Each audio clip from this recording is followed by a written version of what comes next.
جب آپ اللہ کا ذکر کر رہے ہوتے ہیں نا، تو جس طرح آپ کے وجود کی غذا ہے روٹی، کھانا، پانی، ہوا،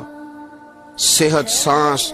یہ آپ کے وجود کو زندہ رکھتی ہے، تو ایک روح کی غذا ہے۔ روح کی غذا ہے رب کریم کا ذکر، اللہ کی یاد۔ ہمارے ہاں زیادہ تر یہ ہوتا ہے کہ اللہ کا ذکر تو کیا جاتا ہے تو اس طرح کیا جاتا ہے جیسے طوطے نے کوئی لفظ رٹ لیے ہیں تو اب وہ بیان کر رہا ہے نا۔ ہمارے صوفیاء نے، بزرگوں نے لکھا ہے کہ وہ جو کہا گیا کہ الا بذکر اللہ تطمئن القلوب، یاد رکھو اللہ کے ذکر میں دلوں کا چین ہے، تو بعض لوگ کہتے ہیں میں تو بڑی تسبیح پڑھتا ہوں پھر بھی بے سکون رہتا ہوں۔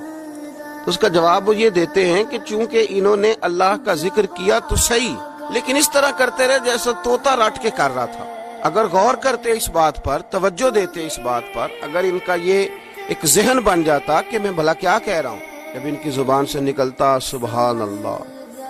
تو پھر غور کرتے کہ میں نے یہ کہا ہے کہ اللہ پاک ہے، اللہ پاک۔ اب یہ چیز جب ان کے ذہن کے اندر، ان کے دماغ سے، ان کی روح سے ٹکرائے گی، جب انہوں نے کہا کہ میرا رب پاک ہے، سبحان اللہ عما یشرکون، وہ پاک ہے ان چیزوں سے جن سے لوگ اس کے ساتھ شرک کرتے ہیں، تو اب جب کہا کہ وہ پاک ہے اور اس نے جو چیز بنائی ہے وہ حسین و جمیل ہی بنائی ہے، ہر عیب سے پاک ہے، وہ اس نے ہر چیز بہترین نقش و نگار کے ساتھ بنائی ہے، تو بتائیے کہ جب یہ سبحان اللہ کا معنی اور اس کا مفہوم سمجھ کر اللہ کا یہ ذکر کیا گیا، اب اس طرح نہیں ہو گیا کہ جیسے پورے وجود کے اندر خوشبو بکھر گئی ہو، اب یوں نہیں محسوس ہو گیا کہ جیسے بالکل ساری طبیعت ٹھنڈی اور پھولوں کی طرح ہو گئی، ویسے نہیں محسوس ہو گیا کہ جیسے اللہ نے کوئی قوت، طاقت اور روحانیت عطا کر دی۔ اور پھر جب کسی شخص نے کہا کہ الحمدللہ، تمام تعریفیں اللہ کے لیے، تب آپ اندازہ فرما لینا کہ وہ کتنا عظیم اور کتنا بڑا مالک ہے کہ کہا جا رہا ہے کہ میں کسی کی کوئی جھوٹی تعریف نہیں کروں گا، مجھ سے کسی کی خوشامد نہیں ہوتی، اور کوئی کتنا بھی اونچا چلا جائے یہ ساری تعریفیں کمزور ہیں، حدود والی ہیں، ایک رب ہے الحمدللہ جس کے لیے تمام تعریفیں اسی رب کے لیے۔ اور جب کہا اللہ اکبر، اللہ بہت بڑا،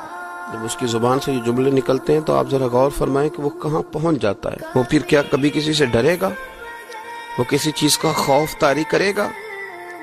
کوئی چیز ایسی ہوگی جو اس کے نفسیات پر حاوی ہو سکے؟ سب سے بڑا تو اللہ ہے، تو وہ کبھی بھی کسی بڑے آدمی کے رعب کا شکار نہیں ہوگا، وہ کبھی کسی کی دولت، کسی کا اقتدار، کسی کی قوت اور کسی کی ظاہری طور پر تھوڑی بہت چمک اسے خیرہ نہیں کر سکے گی، اس لیے کہ وہ جانتا ہے کہ اکبر صرف اللہ ہی ہے۔ تو اب اس کے اندر بہت بڑی طاقت آئے گی، بہت بڑی ہمت آئے گی، وہ بہت زیادہ اپنے آپ کو قوت والا محسوس کرے گا۔ تو یہ جب تھوڑا سا غور کرتا ہے کہ میں کیا کہہ رہا ہوں، میری زبان سے کیا نکل رہا ہے، تو پھر یہ ذکر الہی اس کو ٹھنڈک دیتا ہے، پھر اس کو سکون دیتا ہے، پھر اس کو قوت ملتی ہے۔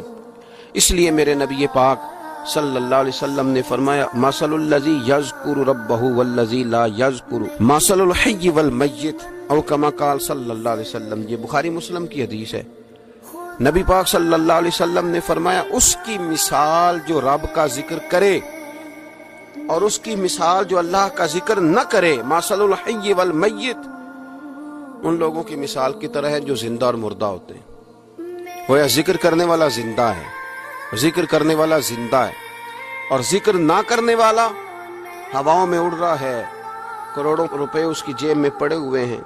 لاکھوں کا سرمایہ ہے، بہت سارے لوگ جانتے ہیں، وہ محسوس کرتا ہے کہ بڑا جانا پہچانا جاتا ہوں، بڑا سمجھا سکھایا جاتا ہوں، بڑے لوگ میرے نام سے آگاہ ہیں، شعوری طور پر میں ایک بڑا آدمی ہوں، لیکن ہے مردہ، اس لیے کہ زندگی تو زندہ دلی کا نام ہے۔ مردہ دل کیا خاک جیا کرتے، زندہ وہ ہے جس کا مصلی آباد ہے، زندہ وہ ہے جس کی زبان اللہ کو یاد کرتی ہے، زندہ وہ ہے جس کا کبھی کبھی دل کرتا ہے کہ آج قرآن شریف کھول لوں، زندہ تو وہ ہے جس کی طبیعت چاہتی ہے کہ یار آج لاؤ نا تسبیح، تھوڑا سا درود و سلام اپنے محبوب پہ پڑھوں، زندہ تو وہ ہے جو کبھی کبھی اس کی یاد میں محو ہو، اکیلے بیٹھا بھی ہو تو پھر بھی اس کی زبان پہ ذکر اور آنکھوں میں آنسو جاری ہو جاتے، جس کو یاد کر کے محو ہو جاتا ہے۔ یاد رکھیں، ذکر الہی انسان کو زندہ رکھتا ہے، توانائی دیتا ہے، روحانیت دیتا ہے، اس کو سکون کی دولت دیتا ہے۔ اپنے معاملات کو جب ترتیب دیں تو اذکار کی پابندی کریں.